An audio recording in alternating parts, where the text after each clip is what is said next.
शर्मा और आगे बड़ी खबर से शुरुआत कर लेते हैं। विनेश फोगाट की अपील खारिज हो गई है। विनेश फोगाट को सिल्वर मेडल नहीं मिलेगा।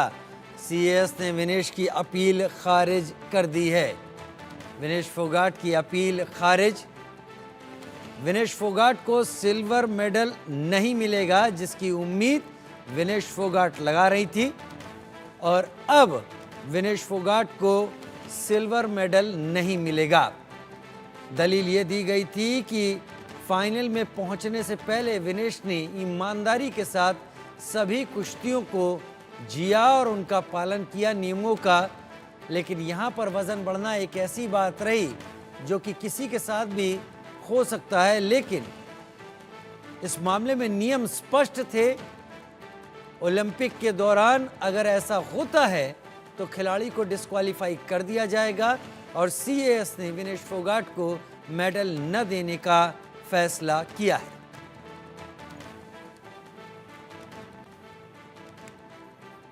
विनेश फोगाट को मेडल नहीं मिलेगा। सीएस ने विनेश की अपील कर दी है खारिज। विनेश फोगाट बड़ी उम्मीदों के साथ इस बात की अपील की थी कि इस पूरे टूर्नामेंट में लगातार जो प्रदर्शन विनेश फोगाट की तरफ से था, उसमें सेमीफाइनल तक विनेश फोगाट का प्रदर्शन बेहतरीन प्रदर्शन था, और उसके बाद जब उनका वज़न मापा गया, उसके बाद सारी समस्या शुरू हुई। तो लिहाजा सेमीफाइनल तक के नियमों के दायरे में रहकर ईमानदारी से किए गए इस प्रदर्शन के आधार पर विनेश फोगाट सिल्वर मेडल की हकदार हैं। लेकिन यूनाइटेड रेसलिंग एसोसिएशन के अध्यक्ष निवाद लोकोविच ने साफ कर दिया था कि जितने नियम हैं वो सभी के लिए एक समान हैं। अगर 100 ग्राम वजन ज़्यादा होने पर विनेश को अयोग्य घोषित किया गया है तो ये नियमों के दायरे में नहीं आता, शायद इसीलिए उन्हें अयोग्य घोषित किया गया है, ऐसा निनाद लोकोविच ने कहा था। आशीष दीक्षित मेरे सहयोगी मेरे साथ न्यूज़ रूम से जुड़ गए हैं। आशीष, हरीश साल्वे ने भी विनेश फोगाट की पैरवी करते हुए ये बातें सामने रखी थी कि सेमीफाइनल तक पूरे नियम कानून के दायरे में रहकर विनेश ने अपनी फाइट लड़ी थी, अपनी कुश्ती लड़ी थी, लिहाजा विनेश सिल्वर मेडल की हकदार हैं। लेकिन शायद नियमों में बंधी इंटरनेशनल ओलंपिक एसोसिएशन ने इसमें विनेश की अपील को सीएस ने नामंजूर कर दिया। निश्चित तौर पर बहुत ही दुख भरी ये खबर है, और इस तरीके का फैसला आना भारत के लिए बहुत सेटबैक देने वाला है। लेकिन समस्या ये है कि ये समझने वाली बात ये है कि एक शाम पहले 49 दशमलव समथिंग उनका वेट होता है, 50 किलो भी नहीं होता है, और अगले सुबह उनका वेट हो जाता है 51 पॉइंट समथिंग। तो ये कैसे हुआ और क्यों हुआ? इस पर नए नियम क्या बनने चाहिए, नहीं बनने चाहिए, एक पूरी प्रक्रिया को जन्म दे गया ये। और मुझे लगता है कि निश्चित तौर पर इस पे ओलंपिक एसोसिएशन को सोचना चाहिए कि अगली बार कोई ऐसा खिलाड़ी ना हो जो इस तरीके से गोल्ड मेडल से चूक जाए। आशीष, आपके सवाल का जो जवाब है वो मनोज जोशी जी से ले लेते हैं। स्पोर्ट्स एडिटर हमारे साथ जुड़ गए हैं। मनोज जी, हालांकि इस सवाल पर हम और आप चर्चा कर चुके हैं, लेकिन आशीष ने एक बार फिर से दर्शकों के सामने ये सवाल रखा है, तो इसका जवाब आप दीजिए। उन्होंने कहा कि एक रात पहले 49 दशमलव कुछ वेट था और अगले ही दिन 51 से ज़्यादा हो गया उनका वेट। आखिर ये कैसे हो गया, क्या ऐसा होता है, और क्या आगे इसको लेकर नियम नहीं देखे जाने चाहिए? इस बात को विस्तार देते हुए कि सीएस ने किन आधार पर विनेश को रिजेक्ट किया है, ये भी बताते हुए इस जवाब को पूरा करें। देखिए, जहां तक सवाल है कि उनका वजन जो है एक दिन में कैसे बढ़ गया, जब आपका वजन जब 56 किलो के आसपास होता है या 55 या 56 किलो होता है, आपने 55 किलो की प्रतियोगिताओं में भी भाग लिया, आपने 53 किलोग्राम की प्रतियोगिताओं में भी भाग लिया, 50 किलो में आप वंस अपॉन ए टाइम वाले बोर्ड में, यानी बहुत पहले कभी भाग लिया करते थे, क्योंकि यहाँ मजबूरी हो गई थी 50 किलो में, क्योंकि 53 किलो में जो है अंतिम पंगाल पहुंच गई थी। वर्ल्ड चैंपियनशिप, वर्ल्ड कप जो था, वर्ल्ड चैंपियनशिप में क्वालिफाई किया था उन्होंने, ब्रॉन्ज मेडल जीतकर उनको सीधे एंट्री मिल गई थी। अब ट्रायल आप कराना नहीं चाहते थे रेसलर्स, उनको डर था कि कहीं हार गए तो कहीं ऐसा ना हो कि दूसरा ही पहलवान चले जाए उनकी जगह। उन्होंने कहा भैया जो मिलता है वो ले लो, हम तैयार है जाने के लिए, जो 50 वाला 50 के लिए, 53 वाला 53 के लिए, और 57 वाला 57 के लिए। तो उससे नतीजा ये हुआ कि विनेश को वजन अपना तोड़ना पड़ा, काफी तोड़ना पड़ा। जब आप 56 किलो से वजन को लाते लाते 50 से भी कम ले आते हैं, तो आपका वजन जितनी तेजी से, ये तो साइंटिफिकली प्रूव्ड बात है, डॉक्टर्स इसको बहुत अच्छे तरीके से समझा सकते हैं। जैसा हमारी बात होती भी रहती है, वेइंग वगैरह जो होते हैं जूडो में, ताइक्वांडो में, कुश्ती में, वेट लिफ्टिंग में, इन सब खेलों में होता यह है कि अगर आपने 6 किलो या 5 किलो यदि 2 दिन में, 1 दिन में तोड़ा है वजन, तो वो बहुत तेजी से बढ़ता है। तो वही कुछ उनके साथ हुआ। और तो और साइंटिफिक रीजन तो ये भी बताते हैं, ओवर जॉय में भी वजन बढ़ जाता है जब आप बहुत खुश हों। क्योंकि अगर आप देखें तो विनेश और वो से खुशी समझ में आती है, सेमीफाइनल तक उन्होंने बड़े नामचीन पहलवानों को हराया था। जी हाँ, बिल्कुल, ओलंपिक चैंपियन को हराना। ओलंपिक चैंपियन ना सिर्फ ओलंपिक चैंपियन था, बल्कि 4 बार की वो वर्ल्ड चैंपियन भी थी, जापान की सुसाकी। और इतना ही नहीं, वो 82 मुकाबलों में, उन्होंने पिछले 82 मुकाबलों में एक भी अंक नहीं गंवाया था। तो इससे आप अंदाजा लगा सकते हैं कि ऐसे खिलाड़ी को शिकस्त देना, और वो भी 0-2 से पिछड़ने के बाद, आखिरी 5 सेकंड में जो उन्होंने स्टैंडिंग से जो टेक्निक लगाई थी, उस पर उनको जो है 2 अंक मिले, और 2-2 का स्कोर था। और नियम ये कहता है कि आपने अगर बड़ा स्कोर अर्जित किया है तो आपकी जीत होगी। तो इनके नाम, क्योंकि 2 इन्होंने एक साथ अंक अर्जित किए थे विनेश ने, और वो जापान की लड़की जो ओलंपिक चैंपियन है, वो एक एक करके 2 अंक ही बटोर पाई थी। इस आधार पर इसको विजयी घोषित इनको किया गया। लेकिन अब यहाँ सबसे बड़ा सवाल ये है कि हमने इतनी उम्मीदें पाली क्यों थी। देखिए, मैं तो हर बार आपके साथ भी जुड़ा रहा, हमारा इंडिया न्यूज का स्टैंड यही था कि कोई भी खिलाड़ी खेल से बढ़कर नहीं है, और खेल नियमों से बंधा हुआ होता है। अब यहाँ नियमों के तहत ही कार्रवाई हुई। अब आप 100 ग्राम में तो छूट चाहते हैं, अब जो 50 ग्राम जिसका वजन बढ़ गया है, उसको आप डिस्क्वालीफाई कर देते हैं। ये कहाँ का निर्णय है भाई, ये कहाँ का मैं तो यही कहूंगा कि जो नियम सबके लिए एक जैसे होने चाहिए, और ये खेल का सम्मान है। मैं तो कहूंगा कुश्ती कला की जीत है, ये खेल बड़ा है, ये साबित हो गया है। लेकिन हम क्योंकि बहुत ज्यादा संवेदनशील है, हम हिंदुस्तानी बहुत ज्यादा भावुक हैं, और हमें लगा कि शायद जो है सिल्वर मेडल हमें मिल जाएगा। लेकिन नियमों में जो 11-1 नियम है, वो साफ तौर पर यही कहता है, अगर आपका वजन पहले दिन या दूसरे दिन किसी भी स्थिति में बढ़ता है, तो आपको जो है अंतिम स्थान पर रखा जाएगा। ये नियमों में कहा गया है। और जो भी कोर्ट हो या कोई कोर्ट कचहरी हो, वो नियमों से बढ़कर नहीं। वो UWW का भी आशीष, आ रहा हूं आशीष, थोड़ा सा एलेबरेट हो जाने दीजिए, उसके बाद आप ही का रुख कर रहा हूं। जी बोले मनोज जी। मैं वही कहना चाह रहा हूँ कि आपका जो यूनाइटेड वर्ल्ड रेसलिंग ने जो नियम बनाए हैं, वो भी एक पक्ष था, उससे भी राय ली गई। और उसमें जैसे ही अभी थोड़ी देर पहले आप ही कह रहे थे कि लालोविच ने साफ कह दिया था कि वजन जो है, अगर एक को हम छूट देंगे तो हमें सबको छूट देनी पड़ेगी। अब आप अगर जो लॉजिक हमारी तरफ से दिए गए, हरीश साल्वे की तरफ से लॉजिक दिए गए, या तमाम जो हमारे जो 4 सदस्यीय दल, जो हमने फ्रांसीसी दल जो है बार काउंसिल से जो हमने हायर किया हुआ था, उनके जो लॉजिक थे वो मानवीय स्तर पर तो ठीक है, लेकिन कुश्ती कला के हिसाब से वो उनका कोई मतलब नहीं। ठीक है आशीष, आपने सुना ना, मनोज जी ने कहा कि जो वकीलों ने लॉजिक दिए वो मानवीय भावनाओं के हिसाब से बहुत सही थे, लेकिन नियमों के हिसाब से कहीं स्टैंड नहीं करते थे। देखिए, ये ओलंपिक बड़ा ही विवादित रहा है। इटली की जो बॉक्सर थी, उनको पुरुष से मुकाबला भिड़ा दिया गया, ये भी विवाद हुआ।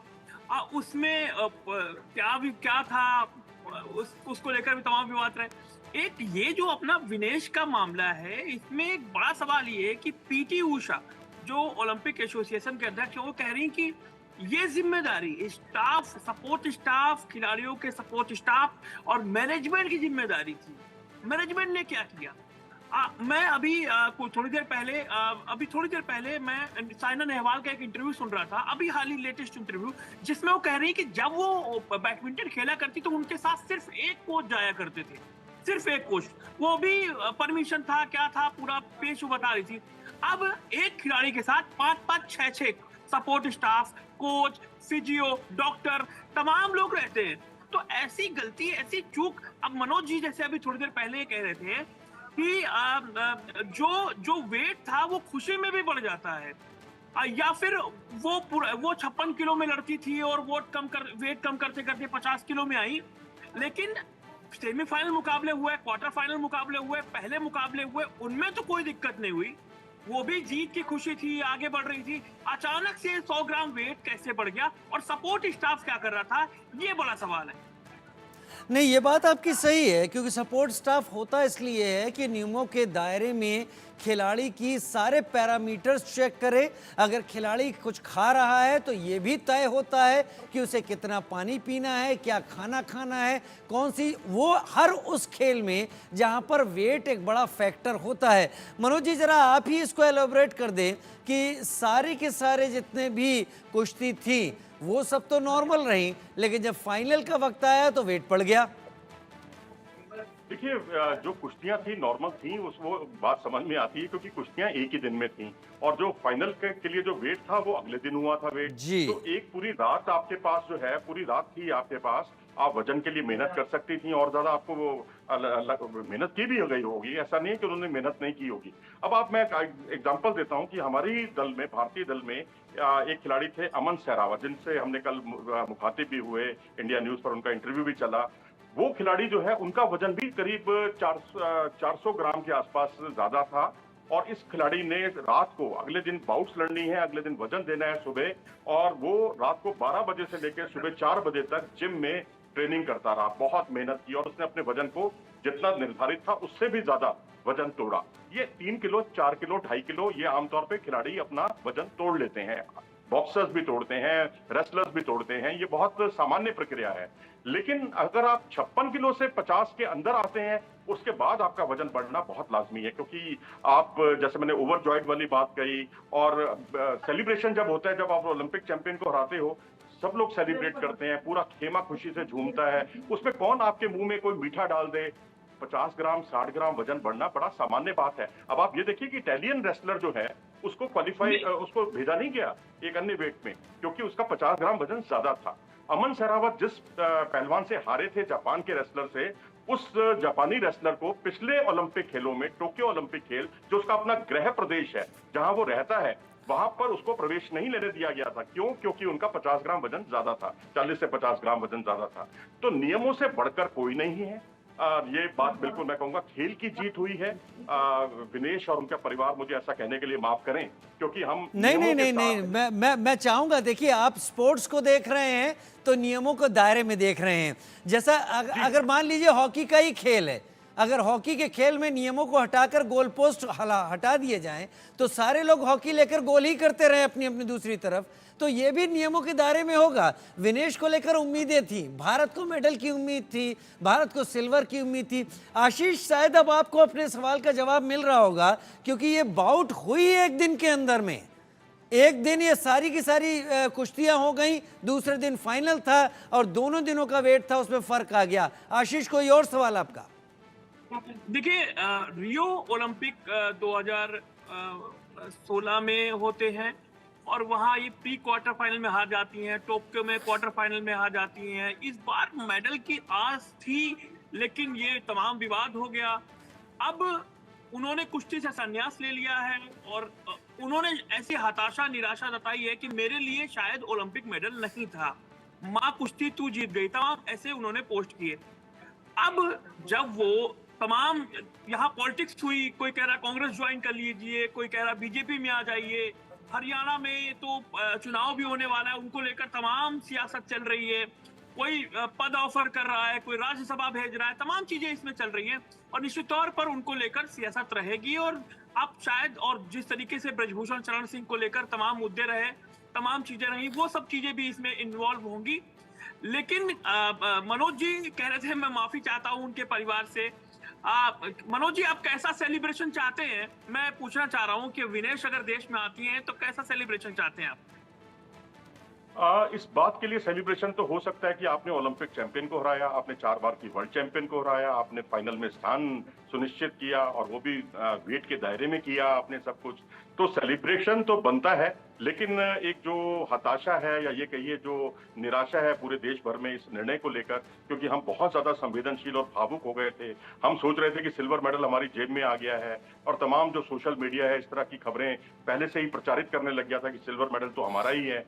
तो मुझे लगता है शायद सेलिब्रेट लोग ना करें, लेकिन इसे एक, जैसा आपने शुरू में एक, आशीष, आपने एक शब्द का इस्तेमाल किया था कि देश के लिए ये बहुत ही दुर्भाग्यपूर्ण स्थिति है, तो मेरे ख्याल ये जो अनजाने में आपके मुंह से निकली बात, ये बात वाकई मैं कहूंगा कि पूरा हिंदुस्तान का जो हर खेल प्रेमी है जो नियमों को थोड़ी देर के लिए आप साइड पर रख दीजिए।